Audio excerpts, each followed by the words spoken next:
Hello friends, আসসালামু আলাইকুম। Welcome back to my channel. আজকের ভিডিওতে আমি আপনাদের সাথে গ্রাম বাংলার খুবই পরিচিত এবং ঐতিহ্যবাহী মজার একটা খাবারের রেসিপি শেয়ার করব। আর সেটা হচ্ছে কচু পুঁই শাকের তরকারি। আশা করি আপনাদের কাছে ভিডিওটি ভালো লাগবে। তো তরকারিটা রান্না করার জন্য আমি এখানে কড়াইয়ে পরিমাণ মতো পানি নিয়ে নিচ্ছি। এরপর এই পানির ভিতরে আমি দিয়ে দিচ্ছি কচু। আমাদের ঝিনাইদহ ডিস্ট্রিক্টে এগুলোকে ষাঁড় কচু বা কচুর মুখী বলে, তবে এলাকা ভিত্তিকে ভিন্ন নামও হতে পারে। এখন আমি কচুগুলো দিয়ে একটা ঢাকনা দিয়ে ঢেকে আমি এটাকে 10 থেকে 15 মিনিটের মতো একটু সিদ্ধ করে নিয়েছি।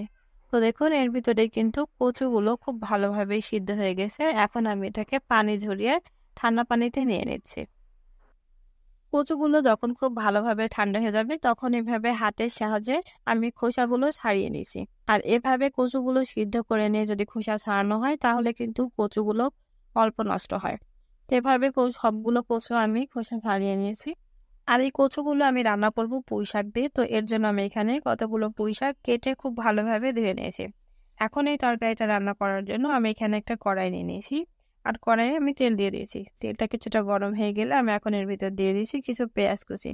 পেঁয়াজটা কিছুটা নরম হয়ে গেলে এখন আমি এর ভিতরে দিয়ে দিচ্ছি কিছু কাঁচামরিচ কুচি। কাঁচামরিচগুলো দিয়ে দেওয়ার পরে নেড়ে চেড়ে কিছুক্ষণ ভেজে নেব। যখন একটু নরম হয়ে আসবে তখন এর ভিতরে আমি দিয়ে দিচ্ছি কিছু কুচো চিংড়ি। চিংড়িগুলো দেওয়ার পর আমি এভাবে নেড়ে চেড়ে কিছুক্ষণ লালচে কালার করে ভেজে নেব। যখন এরকম লালচে কালার হয়ে আসবে তখন আমি এর ভিতর দিয়ে দিচ্ছি 1 টেবিল চামচ লবণ, 1 টেবিল চামচ হলুদ গুঁড়া, আর দিয়ে দিচ্ছি 1 টেবিল চামচ লাল মরিচের গুঁড়া। এরপর আমি এখানে দিয়ে দিচ্ছি 1 টেবিল চামচ ধনিয়া গুঁড়া, 1 টেবিল চামচ জিরা গুঁড়া। এরপর সবগুলো মশলা দিয়ে দেওয়ার পরে নেড়ে চেড়ে আমি কিছুক্ষণ এভাবে ভেজে নেব। তারপর সামান্য একটু পানি দিয়ে আমি মশলাটাকে খুব ভালোভাবে কষিয়ে নেব। মশলাটা খুব ভালোভাবে কষিয়ে নেওয়ার পরে এখন আমি এর ভিতরে দিয়ে দিচ্ছি আগে থেকে সিদ্ধ করে রাখা কচুগুলো। কচুগুলো দিয়ে দেওয়ার পরে আমি এভাবে নেড়ে চেড়ে 2 থেকে 3 মিনিটের মতো মশলাটার সাথে কচুগুলো খুব ভালোভাবে কষিয়ে নেব। যখন এরকম একটু শুকনো হয়ে আসবে তখন আমি এর ভিতরে দিয়ে দিচ্ছি আগে থেকে কেটে ধুয়ে রাখা পুঁইশাকগুলো। পুঁইশাকগুলো দিয়ে দেওয়ার পরে এখন আমি নেড়ে চেড়ে কচু এবং পুঁইশাকটাকে এভাবে কিছুক্ষণ ভেজে নেব। কিছুক্ষণ এভাবে কষিয়ে নেওয়ার পরে যখন এরকম একটু গায়ে গায়ে লেগে আসবে তখন আমি এর ভিতরে দিয়ে দেব পরিমাণ মতো পানি। আমি এখানে 3 কাপ পরিমাণ পানি দিয়ে দিয়েছি। পানিটা দিয়ে খুব ভালোভাবে নেড়ে চেড়ে মিশিয়ে নিচ্ছি। এখানে যে পরিমাণ পানি দিয়েছি এই পানিটা দিয়ে আমি পুরো রান্নাটা করে নেব। এখন একটা ঢাকনা দিয়ে ঢেকে আমি এটাকে 10 মিনিটের মতো রান্না করে নিচ্ছি। ঢাকনা দিয়ে ঢেকে আমি 10 থেকে 15 মিনিটের মতো রান্না করে নিয়েছি।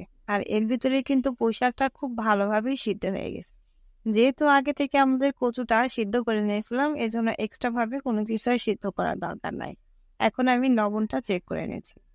তো লবণ চেক করে নেওয়ার পরে আমি আবারও 10 থেকে 15 মিনিটের মতো এটা রান্না করে নিয়েছি।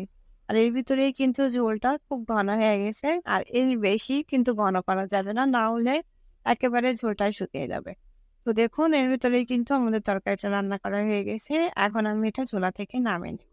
তো খুব সহজেই রান্না হয়ে গেল গ্রাম বাংলার সবার পছন্দের মজাদার কচু পুঁই শাকের তরকারি। আর এই কচু পুঁই শাকের তরকারি কিন্তু গরম ভাতের সাথে খেতে অনেক মজা লাগে। তো এই ছিল আমার আজকের ভিডিও। আশা করি আমার ভিডিওটা আপনাদের কাছে ভালো লেগেছে। আর আমার ভিডিওটা যদি আপনাদের কাছে ভালো লেগে থাকে তাহলে অবশ্যই লাইক কমেন্ট করবেন। আর আপনার ফ্রেন্ডস আর ফ্যামিলি মেম্বারদের সাথে শেয়ার করে দেবেন। আজ এ পর্যন্ত, সবাই ভালো থাকবেন, সুস্থ থাকবেন। আল্লাহ হাফেজ।